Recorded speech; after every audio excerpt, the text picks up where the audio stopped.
Hey everyone, Jonathan Bailor back. And as you know, we're about eating smarter and exercising smarter and living better.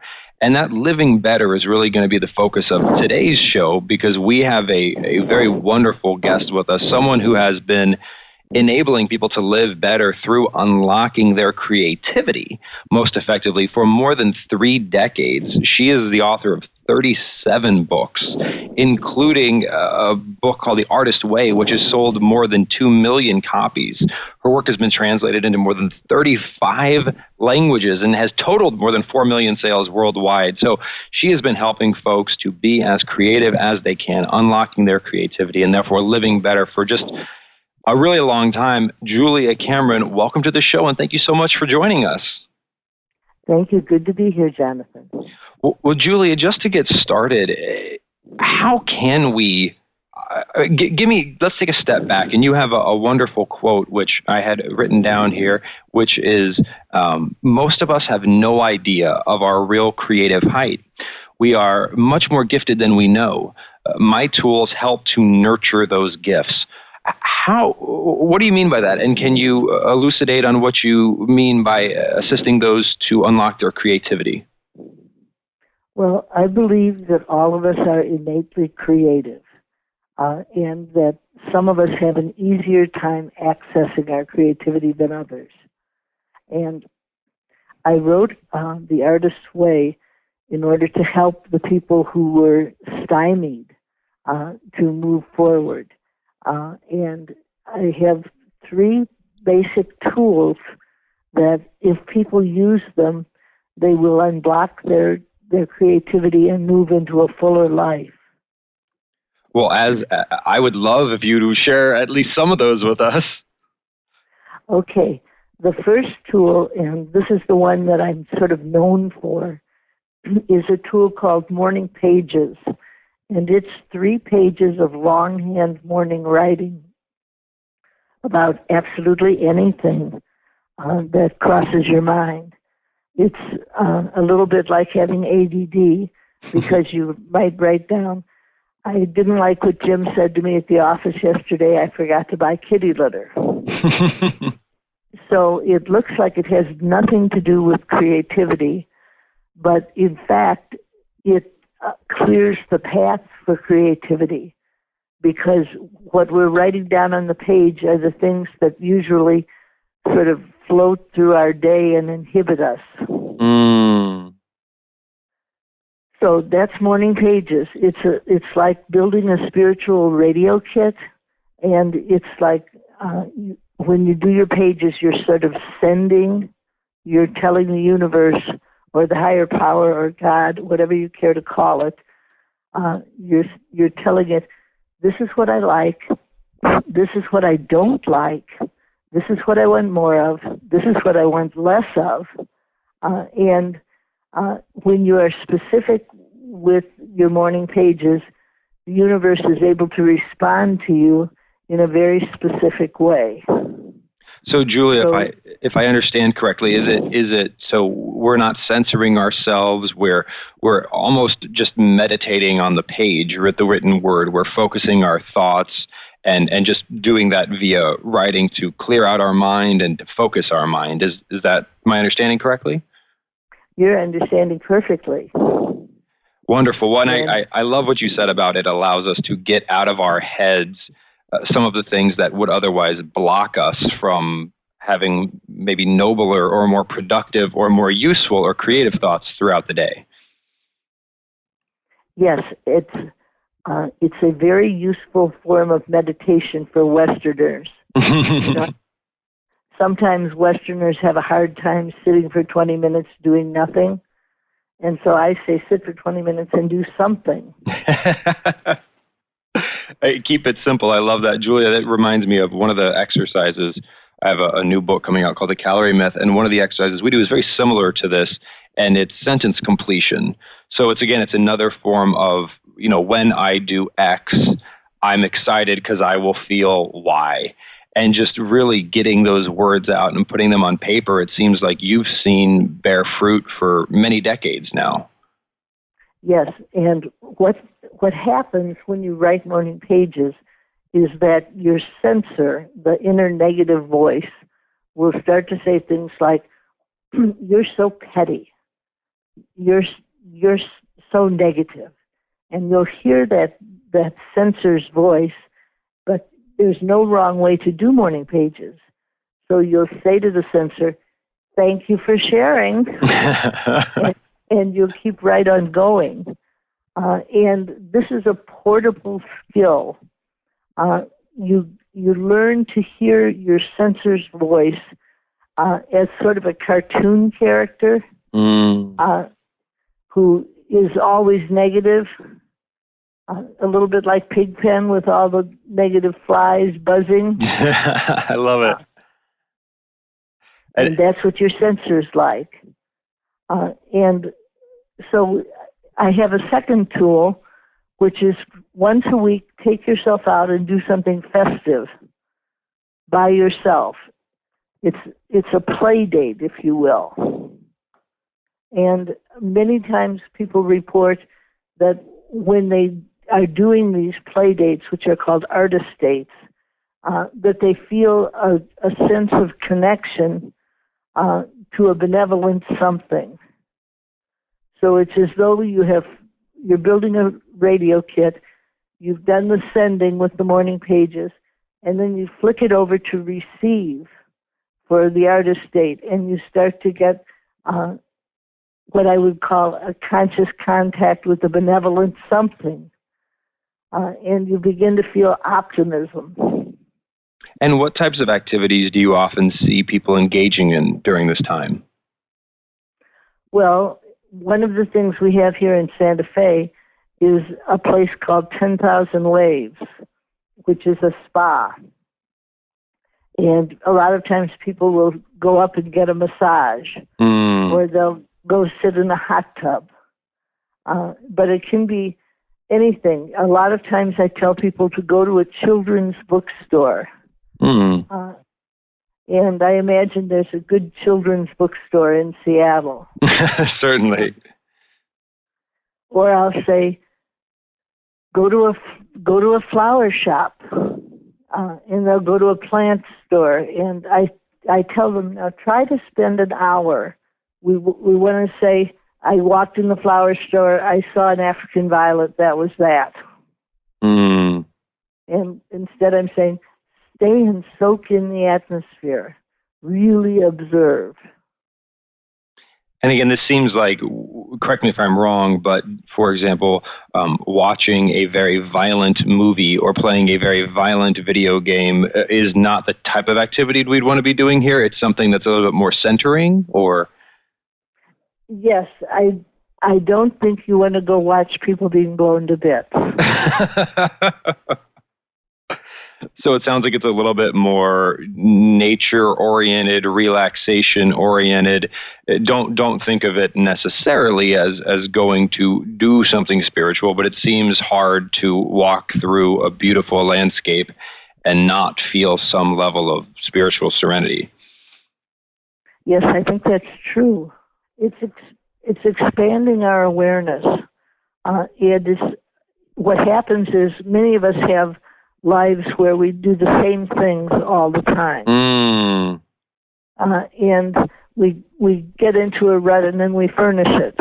And the artist state is a way to get yourself out of the rut of daily living into an adventure. So it's almost by changing your physical environment, by changing your external environment, that may help you change your internal environment. It definitely does help you change your internal environment. I think that's a wonderful tool. It's a wonderful tool. I like that. Well, what is? So we've got the morning pages. We've got the play date. What's the third tool? The third tool is very simple. It's walking. And one of the things that I find is that when people walk, they integrate the insights that came to them from the other two tools. So I think it's probably sometimes the rain in Seattle is a light mist. And maybe people can go for a lightly misted walk. Absolutely. Or a mystical walk, maybe. Yes, that's a good way to put it too. Oh, I love that. And it reminds me, Julia, of, I think it was Blaise Pascal, who I'm going to paraphrase here, but I believe he said something like, all of humanity's problems come from our inability to sit in a room alone quietly. And I feel like this has to do with what we're talking about here, in the sense that while traditional forms of meditation and quiet alone time are very difficult in modern Western society, you've given us some tools here that may enable us to unlock some of the benefits of more traditional meditative practices, which have been used with high efficacy for literally thousands of years in the modern culture. Is that fair? Yes, it's fair. And I think it's an interesting thing. When I wrote The Artist's Way, which was back in 1992, I put the first two tools at the front of the book. So at the beginning of the book, you read about morning pages and how to do them, and artist states and how to take them. And then you go through 12 weeks of the course, and it's only in week 12 where I say, oh my God, you need to walk. And so in the years that I've been teaching since, I have found walking to be a much more potent tool than I had initially realized. And walking, just to bring this back to something I know our listeners are fans of, is it does seem like walking is just on so many levels. We're talking about the spiritual benefits of walking, but I mean, you're getting spiritual benefits, you're getting physical benefits. It's something that you can do for your whole life. I mean, literally, folks, I would put walking right up there with reading, where it seems just like the more you walk and the more good stuff you read, that's like just goodness for your body and your spirit altogether, it sounds like. Yes, I think so. Well, Julia, one thing I wanted to dig into with you is, some people may, look you up online, which is juliacameronlive.com. Lots of great resources there. Again, that's juliacameronlive.com. May see that, you're more than 2 million copies sold book, The Artist's Way, and think to themselves, I'm not an artist. This doesn't apply to me. But it actually seems like we all are artists on some level. I mean, you look at just even navigating through the modern world and not going crazy. Seems like you almost need to be artful in your everyday living to accomplish that. What do you think? Well, I think that we have many choice points during the day where we can decide I'm going to do X or I'm going to do Y. And these choice points are the things that become more vivid as you work with Mourning Pages. You start to see, I have 15 minutes at lunch. I can either sit at my desk or I can quickly go outside for a minute or two. And as you work with Mourning Pages, you begin to make more and more positive choices at the choice points. So you don't overturn your whole life, but you overturn a small part of it each day. So I'm sorry, I'm frantically writing notes down because you hit on 3 things there that really, really resonated with me, Julia. So just really quickly to run through them, some of the things you mentioned there reminded me of something that is foundational in the most influential teacher in my life, who was Dr. Stephen Covey, and he talks about the gap between stimulus and response. And I hear you as calling that choice points, where you mentioned almost taking a step back and deciding before you're in the moment of choice what you're going to do with that time at lunch. But I can also imagine that these morning pages and this more artistic, conscious form of living enables us in the moment. Like, let's say someone cuts us off in traffic, like that just happened. That stimulus just happened. But there's a gap in between that stimulus and your response. And I would imagine that gap starts to grow the more we engage in these exercises. I'm not certain that the gap grows. I think that our spontaneity grows, and maybe we're saying the same thing.